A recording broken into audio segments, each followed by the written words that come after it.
Hello, welcome back to Wicked Good Comics, Comic Recap, Episode 3. It's been a couple months. It's been, I don't know, maybe like 2.5 months since Episode 2, but the holidays were crazy and I'm back and I'm going to be posting regular comic book content for everybody. So again, welcome back to Wicked Good Comics. My name is Brandon. This is the Comic Recap, Episode 3. So, as it has been a while, I got a little bit behind in my comic book reading, so you're going to see some of these issues and be like, hey man, these came out ages ago, what are you doing? But I'm catching up, I'm getting caught up. There's a lot of good stuff out there, a lot of good stuff to read, and I'm going to talk about it today.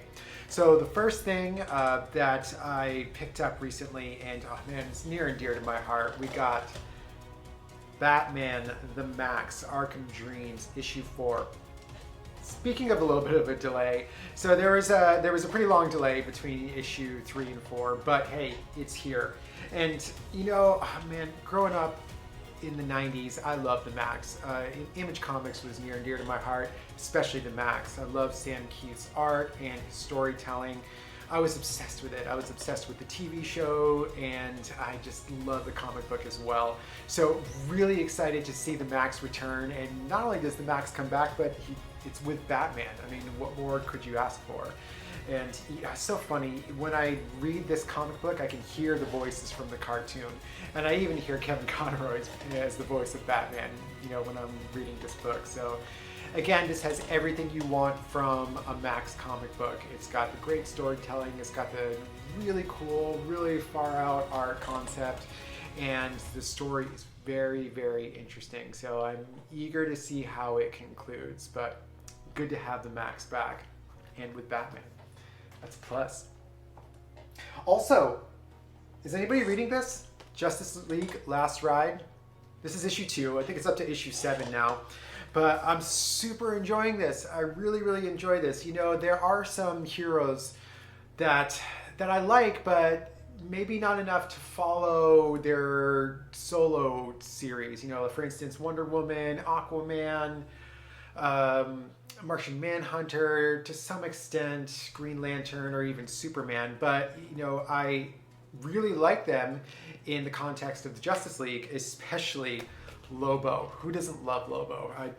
You know, again, I don't think I would read a solo Lobo book, but whenever he guest stars in a comic book, it's always fun.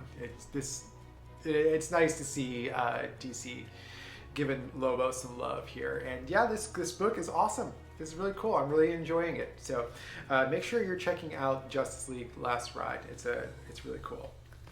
Enjoying that quite a bit. And something that I've talked about the previous 2 episodes that I'm still reading, still enjoying, is Superman, Son of Kal-El. We're following the adventures of Jonathan Kent, Superman's son, half Kryptonian, half human. And we have, this is issue 5. And again, I'm behind, but still really enjoying it. We have the special Pride cover.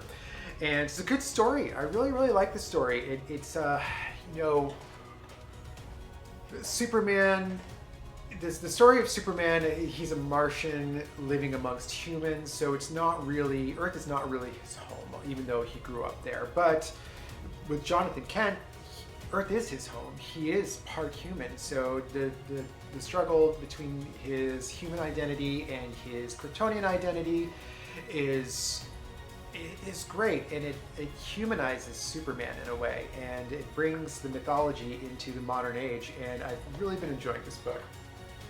Very, very cool. Make sure you're reading that if you're not already. My favorite comic book characters are Batman and Robin, always, and we have a special 3-shot or 3-part series, Batman and Robin. And this is issue 1. It's kind of an origin story, it seems like, with Dick Grayson just becoming Robin. The artwork is really nice. It's almost kind of like watercolor and pencils. So I found the artwork, at first to me it was a little bit distracting, but then I just found it to be beautiful. And the story was almost just, you know, it was something in the background. You know, I was just like, found myself really enraptured with the artwork in here. And you know, it's a retelling of Dick Grayson becoming Robin. And Dick Grayson used to be my favorite Robin, though he isn't anymore. I still love Dick Grayson and Nightwing.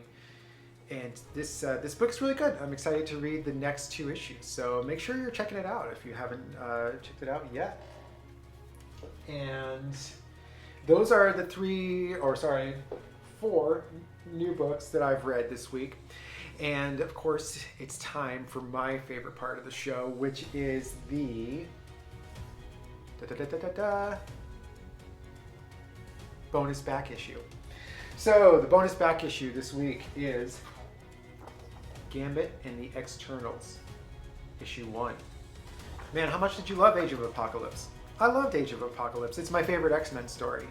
And I just loved the way they reimagined all the heroes and who they ended up with and how they kind of teamed off and who was good, who was evil.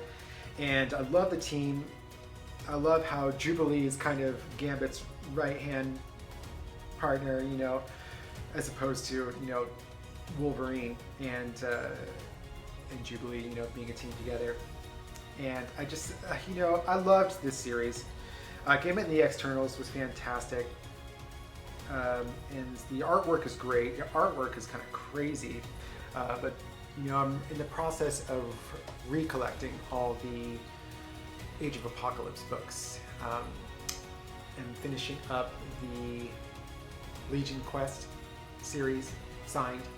I'm trying to get as many books as I can signed, and that's always, whenever I buy back issues, I always try to get signed with a certificate of authenticity if I can, even though I know sometimes, you know, that doesn't really mean anything, but I like to have it, you know, it makes you feel better. Anyways, so I really am psyched to have Gambit and the Externals issue 1, so I'm going to be collecting more of these here. And, oh, if you haven't read the Age of Apocalypse story, you got to do it. If you're an X-Men fan, it really is a must. To be honest, I haven't read a ton of X-Men. And as you can see, I'm mostly kind of a DC guy. But that was a Marvel story that I really, really fell in love with. So that is the comic book recap, episode 3. Hope you liked it. So I just finished watching the Book of Boba Fett.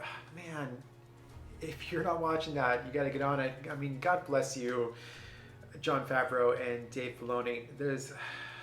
It's been a pleasure to watch. And man, the stuff they did with Luke Skywalker, that's super impressive. Kind of scary too. But man, I enjoyed it. Yeah, are they gonna make more? I don't think so. I think that was it. But I'm excited for more Mandalorian and Andor, and man, it seems like there's endless possibilities from here. And I'm excited to see what they do. Anyways, that is the comic book recap, episode 3. Again, I'm going to be making these more frequently, not once every couple months. And I got a lot of comic books to catch up on. I'm going to be catching up on some Star Wars books, the Marvel Star Wars books. Sabretooth issue 1 just came out. I want to pick that up. Also, I want to finish reading The Death of Doctor Strange. There's some more Superman, Son of Kal-El. I Am Batman. I really want to finish reading. Oh man, there's so much stuff. Who has the time, you know? And they just re-released Gen 13 series. I think it's just all the same stuff as before, but they kind of repackaged it in a nice hardcover. Also, there's some graphic novels, The White Knight, Batman White Knight, and oh, so much stuff. And then some more back issues coming on the way as well. And in fact, I better get back to eBay because I'm going to lose a couple auctions if I don't. All right, well, thank you very much for watching the comic book recap. My name is Brandon. I'll see you next time.